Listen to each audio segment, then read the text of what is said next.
शुरू करूँ क्या? हाँ। हाँ नरसिंह जी शुरू कर दो आप। शुरू कर लीजिए। तो प्रिया जी आवाज आ रही है मेरी? जी सर, बिल्कुल आपकी आवाज़ आ रही है। अच्छा, कैसा करें? ठीक है। हाँ जी सर, मैं बिल्कुल ठीक हूँ। 10th कहाँ से किया आपने? सर मैंने केसरी सिंहपुर से राजकीय उच्च माध्यमिक विद्यालय केसरी सिंहपुर से वर्ष 2009 में 10th की थी। अच्छा, 12th कहाँ से की? सर मैंने सनातन धर्म उच्च माध्यमिक विद्यालय श्री गंगानगर से 12th की। और बाद में ग्रेजुएशन भी की होगी आपने? जी कहाँ सर, से मैंने की? बीएससी। सर मैंने खालसा पीजी कॉलेज श्री गंगानगर से 2014 में ग्रेजुएशन की सर। गुड। अच्छा, आपने होम टाउन ये केसरी सिंहपुर है। जी सर। ये केसरी सिंह ऐसा क्यों नाम है इसका? इसके पीछे कुछ रीजन? सर जो बीकानेर का हमारा राठौड़ वंश है, इसमें महाराजा जो गंगा सिंह जी हुए, तो उन्हीं की फैमिली के जो व्यक्तित्व हैं उनके नाम पे आसपास के क्षेत्रों का नाम रखा गया, जिसमें सर कर्ण सिंह, केसरी सिंह, ये काफी नाम हैं जिनके नाम पे ये नाम रखा गया। तो सर जो बीकानेर वंशावली के वंशज है, उनके नाम पे ये नाम रखे गए। ठीक है। ये बाकी ऐसा कहीं है नहीं, ये आपके गंगानगर के आगे सीढ़ी क्यों लगा हुआ है? बाकी मुख्यतः तो मैंने ऐसे कोई देखा नहीं, इसका कुछ स्पेशल कारण? सर एक तो इसके पीछे ये जनश्रुति है कि जो महाराजा गंगा सिंह जी हैं, क्योंकि उन्होंने यहाँ काफी कल्याण कार्य करवाए और गंगा नहर उन्हीं के कारण यहाँ पे आई, तो इस कारण से एक तो उनके सम्मान में लगाया जाता है। और जो गंगा नहर है उसके आने से हमारा गंगानगर जिला धन धान्य से परिपूर्ण हो गया और हरियाली काफी होगी यहाँ पे, तो सर श्री लक्ष्मी का पर्याय माना जाता है, तो इसलिए यहाँ पे श्री लगता है। अच्छा। अच्छा, ये गंगनहर के बारे में बताया आपने। ये गंगनहर कब बनी, कब शुरू हुई? सर ये सर 1921 में इसकी नींव रखी गई थी लॉर्ड इरविन द्वारा, और सर 1927 में 26 अक्टूबर 1927 में ये बन के तैयार हुई सर। गंगनहर को पानी कहाँ से मिलता है? जी सर। गंगनहर को पानी कहाँ से मिलता है, उसका सोर्स क्या है?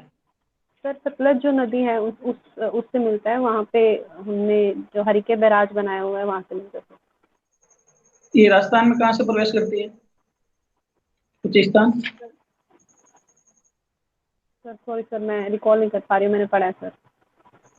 अच्छा। अच्छा, ये गंगा सिंह जी के बारे में कुछ बताइए। ये तो आपके वहाँ बहुत प्रसिद्ध शासक रहे हैं, इनकी कुछ खास उपलब्धियां? सर महाराजा गंगा सिंह जी ने सबसे पहले तो यहाँ गंगा नहर, जो यहाँ का शुष्क मरुस्थलीय एरिया था, वहाँ गंगा नहर लाने से काफी धन धान्य से परिपूर्ण हो गया जिला। ये सर तो गंगा नहर। इनका बहुत ही महान काम था। इसके अलावा? जी सर। सर इसके अलावा इन्होंने लालगढ़ पैलेस बनवाया, और जो बीकानेर में उच्च न्यायालय की स्थापना करवाई, रेलवे लाइन्स बिछाई, और जो सर तार और डाक संबंधी जो कार्य हैं और जनहितार्थ कार्य काफी उन्होंने किए, जिसके कारण गंगानगर और बीकानेर एरिया में इनकी काफी लोकप्रियता है सर। अच्छा, एक गंगा रिसाला नाम सुनने को मिलता है, ये क्या है गंगा रिसाला? सर ये गंगा रिसाला जो ऊँटों संबंधी कार्य किया जाता है यहाँ पे, जो गंगा रिसाला में सर ऊँटों की जो एक सेना थी, उसके नाम पे गंगा रिसाला बोला जाता है सर, जो कि महाराजा गंगा सिंह जी की एक सेना थी। ऊँट रिसाला बोला जाता है गंगा रिसाला को। ये कहीं भारत से बाहर भी गई है सेना लड़ने के लिए? जी सर, ये प्रथम विश्व युद्ध हुआ जब, तो महाराजा गंगा सिंह जी ने वहाँ भी पार्टिसिपेट किया। इसके साथ साथ कई अन्य वैश्विक पटल पे जो युद्ध हुए हैं, तो महाराजा गंगा सिंह जी यहाँ गंगानगर और बीकानेर एरिया की तरफ से लड़ने गए थे, तो इनमें सर इन्होंने इस सेना का यूज किया था। अच्छा, ये आपके डेप में एक शब्द आ रहा है, गुरु नानक जी। गुरु नानक जी कौन थे? सर ये सिख धर्म के संस्थापक माने जाते हैं, जो कि सर 1469 ईस्वी में जिनका जन्म हुआ। और सर इन्होंने जो अकाल पुरख की फौज है, जो कि हम कह सकते हैं कि सिख धर्म के जो आदि जो ग्रंथ है, उनके जो शिक्षाएं उसमें वर्णित है। और इसके साथ साथ सर जो सिख पंथ में 5 प्रतीक हैं, वो भी इन्होंने दिए: गंगा, केश, गड़ा, कच्छा, कृपाण। अच्छा, एक चीज बताओ, ये जो भक्ति काल था, इसमें 2 धाराएँ चलती हैं, एक निर्गुण और एक सगुण। तो ये गुरु नानक जी कौन-सी धारा कहते हैं? सर ये निर्गुण धारा के प्रतिपादक रहे, जिनमें इन्होंने जात-पात, आडंबर और इन सब से ऊपर उठ के मतलब जो ईश्वर का एक ईश्वर मूल तत्व को ये माना। ये ये निर्गुण और सगुण दोनों शब्द चलते हैं। इन दोनों में क्या अंतर है निर्गुण और सगुण में? सर निर्गुण और सगुण दोनों ही आस्तिक धारा के एक दोनों प्रवर्तक माने जा सकते हैं, जिसमें सर जो मूर्ति को ईश्वर को मूर्ति के रूप में एकीकार कर सके तो वो सगुण माना जाता है, जिसमें सर निराकार ईश्वर की आराधना की जाती है, उससे निर्गुण माना जाता है। अच्छा, आप एक महिला हो और महिला सशक्तिकरण का मुद्दा एक तो इंडिया में छाया रहता है हमेशा। तो ये महिला सशक्तिकरण होता क्या है? इसका शाब्दिक अर्थ क्या है? सर मेरे नज़रिए में महिला सशक्तिकरण का आशय है कि क्योंकि महिला 50% जनसंख्या में योगदान देती है, जबकि सर बाकी जो कार्य हैं उनमें हम महिलाओं की भूमिका उतनी सुनिश्चित नहीं करवा पाते। तो सर प्रत्येक क्षेत्र में जब महिला आगे आ जाएगी और बराबरी का जिस अनुपात में वो जनसंख्या में प्रतिनिधित्व कर रही है, उस अनुपात में प्रत्येक क्षेत्र में अपनी भूमिका निभाएगी तथा अपने निर्णय स्वयं ले लेगी जिस दिन, तो उस दिन महिला सशक्त हो जाएगी सर।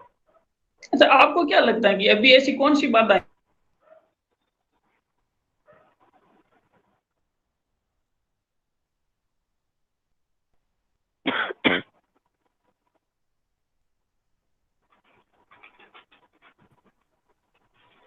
हेलो।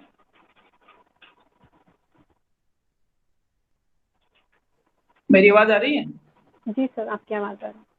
हाँ, मेरा क्वेश्चन था कि महिला सशक्तिकरण सरकार भी हमेशा कहती है महिला सशक्तिकरण होना चाहिए, सब कहते हैं, लेकिन हो क्यों नहीं रहा है? इसमें मुख्य समस्या क्या है?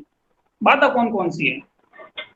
सर जैसा कि आप कह रहे हैं कि महिला सशक्तिकरण हो नहीं रहा, सर महिला सशक्तिकरण वास्तव में हो रहा है, परंतु सर ये ऐसा परिवर्तन है जो एक दिन में नहीं हो सकता। तो सर मुझे लगता है कि धीरे-धीरे जो हम आने वाले 20 या 25 सालों में ये देखेंगे कि महिलाएँ भी उसी मंच पे अपनी भूमिका बराबर में उपलब्ध सुनिश्चित करवा पा रही हैं, जिसमें पुरुष करवाते हैं। तो सर मुझे अच्छा, लगता है ये कि मेरा महिलाएँ आगे आ रही हैं। अंतिम क्वेश्चन है आपसे कि हाल ही केंद्र सरकार या राज्य सरकार द्वारा ऐसे कौन-कौन से कदम उठाए गए? मुझे कोई 5 कदम बताइए जिससे महिला सशक्त हो। जी सर।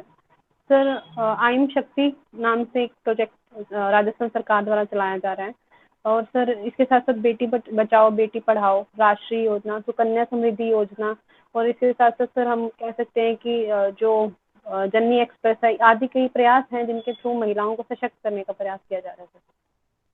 ये योजनाएँ तो चलो चल ही रही हैं, ठीक है। महिलाओं को निर्णय लेने के लिए सक्षम बनाना, राजनीतिक पोस्टों पे पहुँचाना, इसके लिए भी कुछ प्रावधान किए गए हैं क्या कुछ? सर महिलाओं को स्वतंत्रता प्रदान की गई है, हमारे संविधान से प्रदान की गई है, क्योंकि धर्म, मूल, वंश, जाति, लिंग आदि के आधार पर विभेद नहीं किया जाता। तो सर हर क्षेत्र में अपनी भूमिका वो सुनिश्चित कर सकती है। सर हमारे संविधान में उसको पूरे अधिकार दिए गए हैं। महिलाओं को कहीं आरक्षण दिया गया है क्या? राजनीतिक पंचायती राज सर पंचायती राज में महिलाओं को आरक्षण दिया गया है सर। कितना दिया गया है? सर 50% आरक्षण दिया गया है महिलाओं को। और स्थानीय स्वशासन में? ये नगरीय स्वशासन में? सर वहाँ में भी सर 33% आरक्षण दिया गया है। अच्छा, तो ये राज्य विधानसभा है या केंद्रीय संसद है, इनमें भी आरक्षण है क्या महिलाओं को? नहीं सर, अभी इसमें एक विधेयक स्टैंडिंग कमेटी के पास गया हुआ है, जिसमें ये बात कही जा रही है कि इसको आरक्षण दिया जाए यहाँ संसद में भी, परंतु सर अभी ये पारित नहीं हो पाया। क्या कारण रहा? इनको कई बार विधेयक आ गए हैं, वापस ड्रॉप हो जाते हैं, पारित हो ही नहीं पाती हैं, खूब रिपोर्ट आती है, लेकिन ये मुद्दा कई सालों से चल रहा है, लेकिन वास्तव में आरक्षण महिलाओं को नहीं दिया जा रहा है संसद और विधानमंडल में। इनके पीछे आप क्या कारण मानते हो? सर इसके पीछे काफ़ी कारण हो सकते हैं। सर इसके पीछे मैं एक कारण ये देखती हूँ कि क्योंकि संसद में अभी हम देख सकते हैं कि 103 महिलाएं ही हैं जो सांसद हैं। तो सर महिलाओं का प्रतिनिधित्व कम है, तो इसीलिए वो अपनी बात इतनी रख नहीं पा रही हैं, और सर कहीं न कहीं हम राजनीतिक इच्छा शक्ति का अभाव भी देख सकते हैं, और पितृसत्तात्मक जो हमारा समाज है, इसमें भी चलो, हम अच्छा, अच्छा। Next member please. ओके। जी, प्रिया बजाज जी। जी सर। आपने 12th की है सनातन धर्म, नहीं सनातन क्या नाम है आपके स्कूल का पूरा? सर सनातन धर्म उच्च माध्यमिक बालिका विद्यालय। बालिका विद्यालय। और फिर उसके बाद में 2014 में आपने की है बीएससी जी सर। फिजिक्स केमिस्ट्री मैथमेटिक्स है बायोलॉजी? सर बायोलॉजी मेरे पास। बायोलॉजी, ठीक है। फिर 2016 में आपने की है पीजी मॉडर्न हिस्ट्री से। जी सर। ये इसका कोई खास विषय मॉडर्न हिस्ट्री लेने का कोई कारण, या बीएससी आपको पसंद नहीं आई, या क्या कारण रहा है इसका? सर जब मैं कॉलेज में थी तब मुझे प्रशासन की तरफ आने का रुझान हुआ। तो सर मुझे लगा कि मैंने क्योंकि साइंस के विषय अच्छे से पढ़ लिए हैं तो मुझे ह्यूमैनिटीज के विषय पढ़ने चाहिए। और साथ में सर इतिहास एक ऐसा विषय है जिसको पढ़ के हम सर एक विजन बना सकते हैं। तो मुझे लगा कि मुझे इतिहास परस्यू करना चाहिए सर, इसलिए मैंने इतिहास ऑप्ट किया। अच्छा, ये सनातन धर्म स्कूल का नाम है आपका, सनातन धर्म क्या होता है? सर ये हिंदू धर्म है, जो उसका पुराना नाम भी कहा जा सकता है, जिसमें 5 धर्म समाहित थे। तो इसमें सत्य की जो बातें हैं या शाश्वत जो सदा चलने वाली बातें हैं, जिसमें कि बड़ों का सम्मान करना, सर माता पिता की आदर करना, ये सभी बातों का समाहार किया गया है। वर्तमान में इस धर्म का हिंदू धर्म प्रतिनिधित्व कर रहा है सर। अच्छा, इसके अलावा हिंदू धर्म के अलावा और कोई धर्म है जो सनातन धर्म को प्रतिनिधित्व दे रहा है, या सर सारे इसमें बिल्कुल? 5 सर इसमें 5 धर्म थे। सौर, शाक्त, वैष्णव, गणपत्य और सर एक वैष्णव, 5 धर्म थे सर। वैष्णव है ना। आप ये बताइए, अभी वर्तमान में जो एक युगांतरकारी कदम था आपके दांडी यात्रा, उसी जी को सर। थीम लेके वापस केंद्र सरकार के द्वारा एक स्कीम लाई गई है, आपको जानकारी है इसके बारे में? जी सर, ये अमृत महोत्सव मनाएगी हमारी केंद्र सरकार, जिसमें सर आज़ादी के 75 वर्षों को 75 सप्ताह के रूप में सर इसको मनाया जाएगा एक पर्व के रूप में। इनमें सर उन स्थानों को चिन्हित किया जाएगा जो कि भारतीय स्वतंत्रता संग्राम में जिन्होंने अपनी भूमिका निभाई और वो गौण रहे, उनको सर हाईलाइट किया जाएगा। अच्छा, ये जो एक्चुअल में दांडी मार्च था वो नमक कानून तोड़ने के उद्देश्य से शुरू की गई थी। जी सर। ऐसा क्या था तत्कालीन परिस्थितियों में कि नमक को ही चुना गया? कानून तोड़ने के और भी दूसरे काफी दूसरे तरीके भी थे, दूसरे और भी काफी सारे मैटर थे उस वक्त जो चल रहे थे, लेकिन नमक को ही लिया गया और नमक कानून तोड़ने का ही एक उद्देश्य लेके दांडी मार्च यात्रा शुरू की गई। ऐसा क्या कारण था? सर जो हमारे राष्ट्रपिता महात्मा गांधी थे, तो सर वो सबको साथ लेके चलने की बात कहते थे। और सर नमक एक ऐसा मुद्दा था कि जो गरीब अमीर छोटा बड़ा किसान और हर तबके का व्यक्ति अपने खाने में यूज करता है सर। तो एक सेंसिटिव मुद्दा मान सकते हैं सर, और एक बेलोच वस्तु होने के कारण इसको चुना गया ताकि हर वर्ग की इसमें भूमिका सुनिश्चित कर सके सर। आपको नहीं लगता नमक बहुत सस्ता होता है और इसके लिए एक आंदोलन खड़ा कर दिया गया? सर सर मुझे लगता है कि नमक प्रत्येक व्यक्ति से जुड़ा होता है, इसीलिए आंदोलन खड़ा हुआ। तो सर सस्ता महंगा ये मैटर नहीं करता, मैटर ये करता है कि ऐसा बिंदु हो जिसपे सब लोग एक हो सके, तो इसलिए नमक को चुना गया सर। अच्छा, चलिए। गांधी जी की कुछ मुद्दों को लेके आलोचना भी की जाती है कई बार, जी सर। आपको कुछ ऐसे मुद्दे ध्यान में हो तो बताइए जिन पे गांधी जी की आलोचना होती है, क्रिटिसाइज किया जाता है उनको, उनकी नीतियों को लेके। जी सर। सर गांधी जी थे जो राजनीति और धर्म का प्रत्यक्ष संबंध समझते थे, जबकि अन्य जो हमारे भारतीय स्वतंत्रता संग्राम के सेनानी रहे हैं या फिर मतलब हमारे जो राजनीतिज्ञ रहे हैं, तो वो धर्म का राजनीति से संबंध नहीं रखना चाहते थे। परंतु सर इसके पीछे भी गांधी जी का एक अलग मत था कि जो धर्म है वो हमारे जो आचरण इसके संबंधी अला, नियम है। इसके अलावा और कोई बिंदु आपको याद आ रहे हो तो बताइए, धर्म सर और जो राजनीति तो एक बिंदु। जी सर। जी सर। सर इसके साथ साथ जो हमारी जो व्यवस्था है जिसमें ब्राह्मण वैश्य शूद्र और सर जो ये हमारी वर्ण व्यवस्था है सर, वो उनके हिमायती भी थे। वो कहते उनका मत था कि एक अगर व्यक्ति बचपन से एक कार्य करता रहे तो वो पारंगत हो जाता है। तो ये ऐसे कोई मुद्दे थे जिन पे राम राज्य की कल्पना भी कह सकते हैं सर, जिनमें उन्होंने कल्पना की। तो ऐसे कोई मुद्दे थे जिन पे विवाद थी। तो आपको नहीं लगता गांधी जी के विचारों में विरोधाभास था? एक तरफ वो दलित उदय की बात करते हैं, सर्वोदय की बात करते हैं, दूसरी तरफ वर्ण व्यवस्था के हिमायती थे। कहीं न कहीं ये दोनों ही व्यवस्थाएं आपस में कंट्रोवर्शियल नहीं लगती आपको? नहीं सर, ये गांधी जी के विचारों के हिसाब से अगर हम देखें तो ये कंट्रोवर्शियल नहीं लगती, परंतु जिस जिस रूप में हम वर्तमान में व्याख्या सुनते हैं उस रूप में हमें कंट्रोवर्शियल लगती है। सर उन्होंने जो वर्ण व्यवस्था की व्याख्या की थी, उन्होंने इस रूप में की थी कि अगर व्यक्ति बचपन से एक कार्य में कुशल हो जाए तो उसे ट्रेनिंग लेने की जरूरत नहीं पड़ती और वो अपने कर्मों में कुशल हो सकता है। तो सर वो दलितों नहीं, ये धार तो की फिर वो बात। बात हो गई। जब आप सर्वोदय की बात करते हैं तो उदय कहाँ हुआ? जब व्यक्ति किसी अमुक परिवार में जन्म ले रहा है तो वो वही काम जी सर। सीखेगा। उसके जी सर। परिवर्तन की या फिर उसके आप अपलिफ्टमेंट में की बात जो करते हैं वो हो ही नहीं पाएगी। फिर उदय की सर बात उन कैसे हुई? जी सर। सर उन्होंने जो वर्ण व्यवस्था की बात की वो जन्म आधारित ना करके कर्म आधारित की, तो सर ऐसी बात की थी कि वो इतनी मतलब रिजिड नहीं थी, वो सर लचीली व्यवस्था थी जिसमें एक व्यक्ति अपनी इच्छा अनुसार कार्य का चयन कर सकता है। ऐसी व्यवस्था की हिमायत की थी सर उन्होंने। क्या आपको लगता है व्यावहारिक रूप से तत्कालीन समय में ऐसा संभव था कि व्यक्ति चूज कर पाए कि मुझे ये नहीं ये काम करना है? सर वो गांधी जी थे जो आदर्शवाद के काफी निकट पाए जाते हैं, तो सर व्यावहारिक रूप में हाँ, हम वही तो मान कह रहा सकते हैं। हूँ, कहीं न कहीं वो व्यावहारिक रूप से उस परिस्थिति को नहीं समझ पाए या फिर कहीं न कहीं उनकी जो पॉलिसी थी वो वर्ण व्यवस्था की तरफ झुकी हुई थी, ऐसा मानते हैं आप? सर मैं ये मानती कि लोगों का मानसिक विकास उस स्तर का नहीं था जिस स्तर का गांधी जी का मानसिक विकास हो चुका था। तो हमें अपने आप को की मानसिक क्षमता बढ़ाने की जरूरत है, ना कि सर गांधी जी के विचारों को मैं गलत ठहरा सकती हूँ। अच्छा, चलिए ठीक है। आप ये बताइए स्टेम सेल टेक्नोलॉजी के बारे में आपने सुन रखा है? आपके बीएससी में बायोलॉजी सब्जेक्ट रहा है। जी सर, ये सर जो विमानों में यूज की जाने वाली टेक्निक है जिसमें कि सर अगर रडार से कोई किरणें आती हैं तो सर वो उसको पहचान। स्टेम सेल तकनीक। जी सर, सॉरी सर, मुझे स्टेल्थ टेक्निक सुनी। तो स्टेम सेल एक ऐसी टेक्निक है जिसके द्वारा सर जो मदर का प्लेसेंटा होता है, मदर और बेबी का प्लेसेंटा होता है, या फिर जो हमारी अस्थि मज्जा की कोशिकाएं होती हैं, तो उन कोशिकाओं को लिया जाता है जिसमें सर पुनरुद्भवन या टोटिपोटेंसी की क्षमता काफ़ी होती है। और सर इससे कालांतर में कोई अंग बनाया जा सकता है, या फिर अगर सर हमें क्षमता प्राप्त कर ली जाए बायोटेक्नोलॉजी में, और तो इससे कालांतर में एक मनुष्य भी बनाया जा सकता है। Plasma therapy.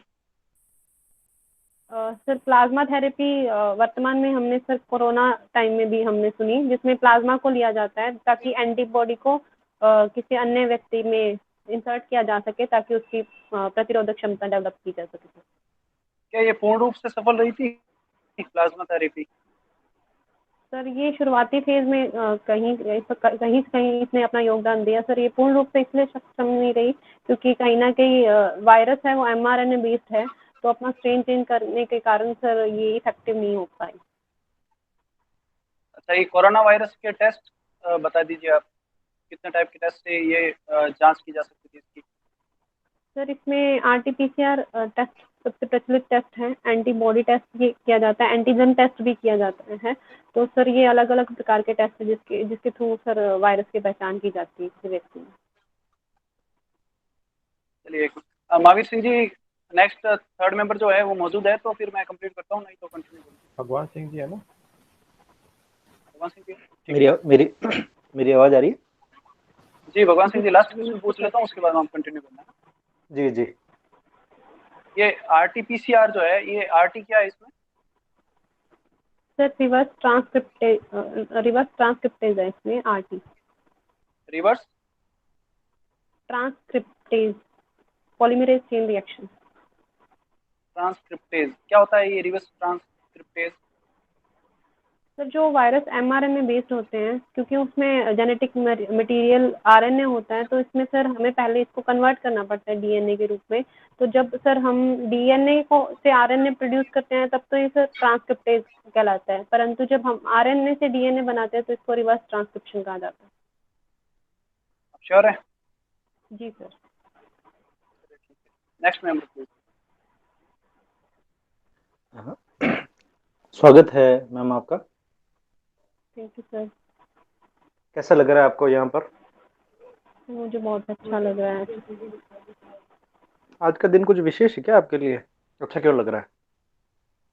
सर मैंने काफ़ी मेहनत की है आरएस के लिए, तो सर मेरे लिए एक ड्रीम टाइप का है कि मैं आरपीएससी पहुंची और इंटरव्यू दे रही चलिए, बहुत बहुत बहुत शुभकामनाएं, आपका ड्रीम पूरा हो रहा है। हूँ। अ, सर थैंक यू सर। आप मुझे ये बताइए कि दिल्ली में जो एक बिल, दिल्ली की एलजी और जो वहाँ की गवर्नमेंट है उससे संबंधित एक बिल लोकसभा में लाया गया है। इसका जी इसके बारे में आप क्या सोचते हैं? क्या आपको उसकी जानकारी है? जी सर। सर अ, राष्ट्रीय राजधानी संशोधन विधेयक 2021 लाया गया है, जिसमें सर जो उपराज्यपाल हैं दिल्ली के, उनको काफ़ी पावर्स दी जाएंगी ताकि वो अपने निर्णय स्वच्छंद रूप से ले सकें सर। स्वच्छंद का अर्थ? सर मतलब उनको काफ़ी शक्तियाँ दी गई हैं, जिसमें सर पहले जो भूमि और कानून और लोक व्यवस्था से अतिरिक्त भी शक्तियाँ दी गई हैं उनको। अच्छा, तो आप ये बताइए कि वर्तमान में जो दिल्ली में चुनी हुई सरकार है, जो जनता के मत से चुनी हुई है, वो जी सर। और उसके प्रतिनिधि इसका विरोध कर रहे हैं, तो क्या उनका विरोध करना उचित है? सर मुझे लगता है इसमें सामंजस्य बिठाने की ज़रूरत है, क्योंकि माननीय सुप्रीम कोर्ट द्वारा ये कहा गया था कि जो दिल्ली में विधानसभा होने के कारण, चुनी हुई सरकार होने के कारण उनको अधिकार दिए जाने चाहिए, क्योंकि हमेशा टकराव की स्थिति उत्पन्न हो जाती है दिल्ली में। तो सर इसमें एक मध्यम मार्ग निकालने की ज़रूरत है, जिससे कि सर राज्य की में जो शासन व्यवस्था उचित प्रकार से चल सके। अच्छा, आप ये बताइए, ये जो सार्स CoV-2 नाम हम सुनते हैं, ये सार्स क्या है? ये सर वायरस का एक प्रकार है, जिसमें सार्स नाम के वायरस से फैला था सर। इसमें एक्यू सर मैं इसका नाम नहीं याद कर पा रही हूँ, सॉरी सर। तो ये अच्छा। कोरोना वायरस का पूरा नाम सार्स कोव 2 है सर। अच्छा, आप आपकी हॉबी क्या है? सर योग का अभ्यास करना मेरी हॉबी है योग सर। का अभ्यास कब कब आप अभ्यास करते हैं योग का? सर मैं सुबह सुबह करती हूँ प्रातःकाल। किस समय? क्या सर लगभग दिनचर्या मैं रहती है साढ़े सुबह उठने से? योगा मतलब किस समय कर लेती हैं? लंच कर, सॉरी, ब्रेकफास्ट करके करती हैं, बिना ब्रेकफास्ट किए करती हैं? सर योगा हमेशा खाली पेट किया जाता है। तो सर मैं सुबह सुबह उठती हूँ और अपना जो नॉर्मल कार्य करके फ्रेश होके उसके बाद फिर पानी पी के और मैं योगा करने बैठती हूँ। कौन सा आसन आप प्रतिदिन करते हैं? सर मैं प्राणायाम प्रतिदिन करती हूँ, उसमें काफ़ी प्रकार के प्राणायाम करती हूँ सर। मैं भ्रामरी करती हूँ, शीतली, शीतकारी और सर सूर्य भेदी नमस्कार भी करती हूँ सर। अच्छा, कपालभाति नहीं करती हैं? सर कपालभाति भी करती हूँ मैं।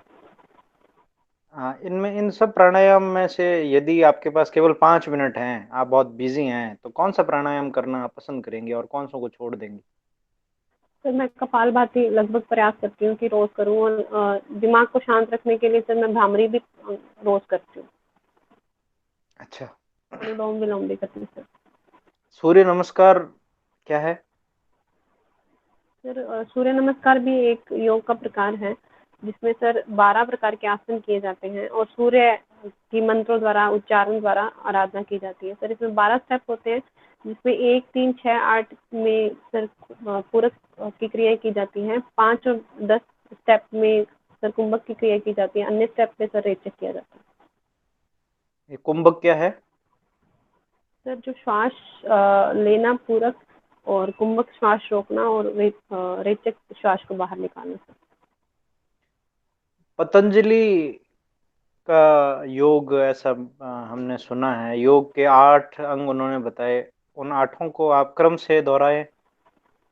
जी सर। सर योग सूत्र में इन्होंने 8 अंग बताए हैं, जिनमें यम, नियम, आसन, प्राणायाम, प्रत्याहार, धारणा, ध्यान, समाधि, ये 8 क्रिया विधि बताई है सर। समाधि क्या है? सर जब व्यक्ति की आत्मा का परमात्मा से एकाकार हो जाता है, तो सर इसको समाधि कहते हैं। तो सर इसमें व्यक्ति इहलोक से जुड़ाव नहीं रखता, परलोक से जुड़ाव रखता है। अच्छा, आप ये बताइए कि हम आपका चयन RAS में क्यों करें? जी सर। मैंने अपने जितनी भी मेरी में क्षमताएं हैं, वो सारे प्रयास इसी भर्ती के लिए लगाए हैं। और सर मुझे लगता है कि मेरे में ये योग्यताएं हैं कि मैं इस पद को प्राप्त करूं। और क्योंकि एक महिला हूं मैं सर, तो मैं एक अपनी सोसाइटी के लिए एग्जाम्पल सेट कर सकती हूँ। और सर मैं अपनी क्षमताओं का पूरा यूज करूंगी, तो आप मेरा चयन कर सकते हैं सर। अच्छा, आप में ऐसी कौन सी 3 कमियां हैं जो आपको लगता है कि आपके लिए बाधाएं हैं? सर मैं वर्कहॉलिक हूँ। सर मैं आर्टिस्टिक नहीं हूँ, मुझे सर कुछ क्रिएट करना नहीं आता, पोइट्री या फिर पेंटिंग, ये कार्य मुझे नहीं आते सर। और कहीं ना कहीं सर मैं ओवर सेंसिटिव हो जाती हूँ कई मुद्दों पे। अच्छा, वर्कोहॉलिक होना बाधा कैसे है आपके लिए? सर अब जब मुझे कोई कार्य दिया जाता है, तो सर वही कार्य मेरे लिए सब कुछ होता है। तो सर जो साइड बाय साइड अन्य कार्य मुझे करने चाहिए, तो सर मैं उनकी तरफ ध्यान नहीं दे पाती सर। अच्छा, एक सिचुएशन मैं आपको देता हूँ, उसके बारे में बताइए। आप अपना राय, अपना पक्ष रखें।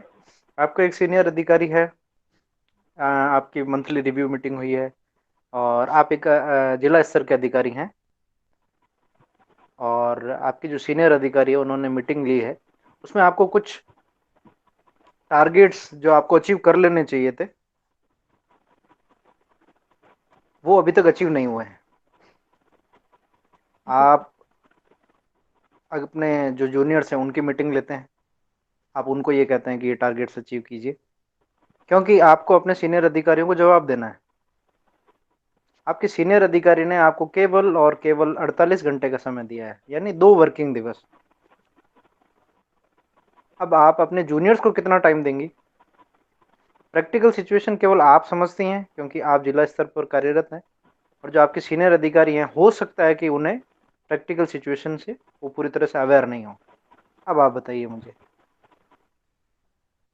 सर जैसा कि आपने बताया कि मुझे 48 घंटे का टाइम मिला है, तो सर एक शॉर्ट नोटिस पे मुझे काम करना होगा। और सर मैं पहले एक योजना बनाऊंगी कि क्या क्या कार्य, जो भी कार्य है उसको मैं किस किस स्टेप से करूँ। और सर मैं एक कोर टीम बनाऊंगी जो मेरे सबऑर्डिनेट हैं, जिनके थ्रू मैं और वो मिलके काम कर सके सर, ताकि सर हमारा जो हमें कार्य सौंपा गया है वो निश्चित समय से पूर्व मैं उनको सौंप सकूँ, जो भी इसकी रिपोर्ट है सर। अच्छा, जैसा मैंने आपको बताया कि आप अपने जूनियर मैंने आपसे पूछा कि आप अपने जूनियर्स को कितना टाइम देंगी। आपको 2 दिन मिले हैं, आप अपने जूनियर्स को कितना समय देंगी? सर मैं लगभग 1.5 दिन दे सकती हूँ उनको, ताकि मैं फिर उसकी फाइनल रिपोर्ट तैयार करके उसे प्रेषित कर सकूँ।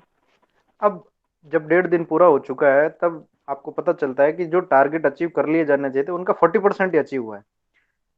अब आप अपने सीनियर अधिकारी को क्या जवाब देंगे, क्योंकि दूसरा दिन कंप्लीट होने को है। अब आपको जी सर। आपको और समय चाहिए उस काम को करने के लिए। 40% ही आप कर पाई हैं, जी सर। तो आप अपना पक्ष कैसे रखेंगे? सर मैं उन्हें यथास्थिति से अवगत करवाने की कोशिश करूँगी। और सर कैसे भी करके दरखास्त करके, पहली बात तो सर मैं मेरा काम उसी टाइम ड्यूरेशन में सर मैं ऐसी योजना बनाऊँगी कि पूरा काम हो सके। अगर नहीं होता तो सर मैं उनसे लिमिट माँगूँगी कि मुझे 1 दिन और दिया जाए, और मैं उस काम को परफेक्टली करके आपको सौंप दूँगी। जी, thank you very much. Thank you sir.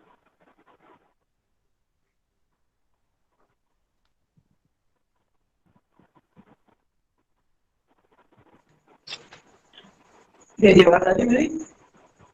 Ji sir. आपका इंटरव्यू कितनी तारीख को है? सर मेरा 4 मई को है। फुल टाइम है आपके पास अभी, है ना? वैसे आपका इंटरव्यू बहुत ही अच्छा है। पर्सन का आंसर है जो बिल्कुल टू द पॉइंट है, ना तो ज्यादा लंबे हैं ना छोटे हैं। डिस्ट्रिक्ट का नॉलेज मैंने पूछा आपको, जो ठीक है, बहुत अच्छा है, कोई दिक्कत नहीं है, लगभग आपके तैयार है। फ्लो भी आपका बहुत अच्छा है। आपके पास टाइम खूब है, इसलिए थोड़ा सजेस्ट है कि महिला सशक्तिकरण तैयार कर लीजिए। जी ये सर। भी पूछा भी जा रहा है, योग वाला क्वेश्चन था। उसका आपको कहीं मिलेगा नहीं, मैं उसका आंसर बता देता हूँ कि आरक्षण महिलाओं को क्यों नहीं दिया जा रहा है। इसका यदि आपको आंसर पूछे तो आप क्या बताएंगे? तो उसमें 2-3 पॉइंट है कि एक तो राजनीतिक दलों में सामंजस्य नहीं, राजनीतिक दलों में कुछ मतों की विभिन्नता है, जिसकी वजह से नहीं मिल रहा है। मतों की विभिन्नता पे क्रॉस क्वेश्चन करेगा कि ऐसा क्या है कि बताओ। तो उसमें ये हो सकता है कि ये मत की विभिन्नता है कि महिलाओं के लिए जो भी सीटें हैं उसी में से आरक्षण दिया जाए या नई सीटें क्रिएट की जाए। ठीक है सर। ठीक है। दूसरी मत विभिन्नता राजनीतिक दलों में यह है कि जो आरक्षण दिया जाए वो अलग अलग कैटेगरी में इस महिलाओं को दिया जाए या फिर केवल महिला नाम से ही आरक्षण दिया जाए। ठीक है सर। ठीक है, ये एक थोड़ा तैयार कर लेना। बाकी जैसे सर ने आपको साठ का पूछा, तो ये टेक्निकल फुल फॉर्म है, तो बहुत कम लोगों को आते हैं, ये मान के चलो। तो सर मेरे जिसमें को इसका अभी याद आ गया। तो जिसमें आपका रिएक्शन था ना, और बहुत कम लोगों को आएगी, मैं मान के चलता हूँ ये। लेकिन जो रिएक्शन है ना, वो रिएक्शन मायने रखता है कि आपका उस वक्त का रिएक्शन कैसा है। ठीक है, तो बिल्कुल नहीं घबराना है जब कोई आंसर नहीं आया तो बिल्कुल हल्का सा मुस्कुरा के कीजिए, मुंह कीजिए सर मैं अभी इसकी फुल फॉर्म याद नहीं कर पा रहे हैं। ठीक है, तो मतलब मेरा कहने का मतलब है कि जब क्वेश्चन नहीं आया ना, उसमें घबराना नहीं है, फुल कॉन्फिडेंस के साथ आंसर कीजिए, क्योंकि हम इतना पढ़ के आए हैं तो जो नॉलेज होना चाहिए वो तो है हमारे पास। अब जरूरी थोड़ी कि सब कुछ हो। बाकी बहुत बढ़िया है। ठीक है, बेस्ट ऑफ लक मेरी ओर से। Thank you.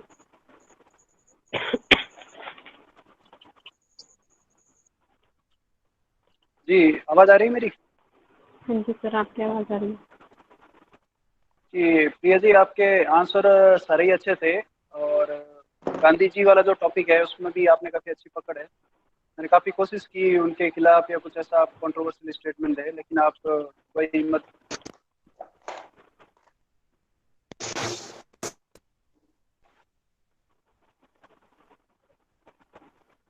जी बीच में कॉल आ गया था। आवाज़ आ रही है मेरी वापस?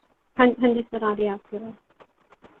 ठीक है, और इसमें भी बायोटेक्नोलॉजी के बारे में भी मैंने आपको स्टेम सेल के बारे में पूछा, सही आंसर दिया। प्लाज्मा थेरेपी वगैरह, आरटीपीसीआर, आपने बिल्कुल कॉन्फिडेंटली जवाब दिया। सनातन धर्म में आप थोड़ा सा एक दो कोई धर्म के बारे में भूल गए थे, जो उसके 5 धर्म बताए थे आपने। वैष्णव 2 बार रिवाइज कर दिया था आपने। ये छोटी मोटी मिस्टेक है, चलो उसकी। एक मुझे और क्वेश्चन पूछना था कि 2016 के बाद में आप और क्या कर रहे हैं? आरएस की तैयारी कर रहे हैं या और कहीं जॉब भी लगी हुई है आपकी? सर आज इसकी तैयारी कर रही हूँ सर। इसके साथ आप कुछ उनको बता देना कि 2016 के बाद में आप कहीं पढ़ा रहे हो, प्राइवेट या कुछ भी, कुछ और जॉब या प्राइवेट में कुछ कर रहे हो। 16 से 21 तक 5 साल का समय हो जाता है, काफ़ी लॉन्ग टाइम हो जाता है। तो इसका आप एक कोई ऐसा अच्छा सा आंसर बता सकते हैं या बता देना कि भाई जस्टिफाई हो जाएगा। जी सर। ठीक है, बाकी सारी चीज़ें जैसे सर ने बताई, फ्लो अच्छा है, आंसर बिल्कुल आपके नपे तुले है, चेहरे पे कहीं एजिटेशन वाले भाव नहीं दिख रहे हैं, बिल्कुल कॉन्फिडेंट हो आप। और बढ़िया है, 5 मई तक आपके पास टाइम भी है, तो और कुछ कमियाँ हैं उसका मेरी तरफ से बेस्ट ऑफ जी लक। जी sir, thank you sir. Priya ji, मेरी आवाज़ आ रही है? हाँ जी सर, आ रही है आपकी आवाज़। पहले कुछ थोड़ी सी प्रॉब्लम थी, इस वजह से वीडियो ऑन नहीं कर पाया, माफ़ी चाहूँगा। जी एक बार आप हंस के बताइए। आप ना सर एक मैं हंसती हूँ। एक सजेशन आप ले लें मेरा। आप ना थोड़ी सी हंसने की प्रैक्टिस कीजिए, जैसे आप मॉक की प्रैक्टिस कर रहे हैं ना। पूरे इंटरव्यू के दौरान आपका चेहरा मतलब बहुत क्या कहते हैं ना, मोनोटोनस, एक जैसा भाव ही था। खासकर एक चीज़ आप नोट करें, मुझे भी यही पता चली ग्रुप में ही, जब हॉबी की बात की जाती है, हॉबी का मतलब है आपकी खुशी। अब जैसे मैं बोलूँ योग, आप हंसो। योग का जिक्र आते ही आपको खुशी होनी चाहिए ना, आप अपने दिल से, अपने खुश होकर, अपने डेडिकेशन से उसको करते हैं। जी योग में सर, भी जी आपको सर। ऐसा लग रहा है कि आपको फिलॉसफी पढ़ाई जा रही है। तो हाँ, योग योग मतलब अपने हॉबी का जिक्र आते ही खुश होना है, आर्टिफिशियली हो जाओ चाहे, पर होना है। जी सर, जी सर। बाकी आपके क्वेश्चन आंसर सब बढ़िया है। योग में मैंने वो क्वेश्चन पूछने की कोशिश की जो इंटरव्यू में चल रहे हैं, तो आप इनको जरूर तैयार कर लें। आप लकी भी हैं कि योगा पर काफ़ी क्वेश्चंस बाहर आ चुके हैं, जी सर। तो आप इनको तैयार कर लें। बाकी मुझे कुछ लगा नहीं। दिल्ली वाला जो स्टैंड है, ये जो भी स्टैंड है इन पर, जैसा कल रवि जी ने बताया था, एक स्टैंड ले लेना चाहिए अपने को। तो जो भी आप स्टैंड लेना चाहें अपने तर्कों के साथ में आप ले सकते हैं। सर वो जो आपने केस स्टडी बताई थी। केस स्टडी तो मेरी आज मीटिंग हुई थी ऑफिस में मेरी खुद की, तो मैंने उसी से दिमाग में, आपने एक्चुअली वर्कहोलिक बोल दिया ना, तो वर्कहोलिक आपकी नेगेटिविटी है, आपने ऐसा बताया। और आप आपने क्या बताया था उसको जस्टिफाई किया था कि मुझे जो काम देता है मैं उसी में लगी रहती हूँ, कर नहीं पाती। एक्चुअली गवर्नमेंट ऑफिसेज में ऐसी सिचुएशन आती है कि आपको जो टाइम लिमिट दी जाती है उसमें आप अपना काम खत्म नहीं कर पाते। जी सर। हाँ, तो उस सिचुएशन, बस उसी को मैंने सिचुएशन बना के दी। एक्चुअली हमें जो टारगेट दिए गए थे वो 19 मार्च को पूरे हो जाने चाहिए थे, क्योंकि मार्च का महीना है, टैक्स का डिपार्टमेंट है, इसलिए। लेकिन जो रिव्यू मीटिंग होती है उसमें कहा ठीक है मैं ऊपर भी कन्वे करूंगा, ये वो इस तरह से चल जाता है। तो बस यही है, अपनी तरफ से डेडलाइन देनी है, लेकिन फिर भी कोशिश करनी है। नहीं हुआ तो बिल्कुल प्रैक्टिकल सिचुएशन ऐसी होती है कि कुछ एक कारण ऐसे होते हैं, एक्चुअली ग्राउंड पोजीशन पे वाकई में ऐसे कारण होते हैं जिनकी वजह से सेट डेडलाइन में हो सकता है कि काम पूरे नहीं हो। तो ऐसे जी लकीर का फकीर नहीं बनना है कि अगर 2 दिन में काम नहीं किया तो मैं गोली मार दूंगा सबको। हाँ ठीक है। जी हमने लेट नाइट तक काम किया था, हमने 10-10 भी बजाए ऑफिस में उसको अचीव करने के लिए, लेकिन नहीं हो पाए तो नहीं, उसका क्या कर सकते, मानवीय क्षमताएं हैं, उनकी सीमाएं हैं। जी सर। जी बाकी थैंक बढ़िया है यू। आपका, all the best. Thank you sir. आपका तो आराम से ठीक है, है। आप बढ़िया कर रहे हैं। ठीक। Thank you. ठीक है, नेक्स्ट मेंबर है विशाल जी। जी सर।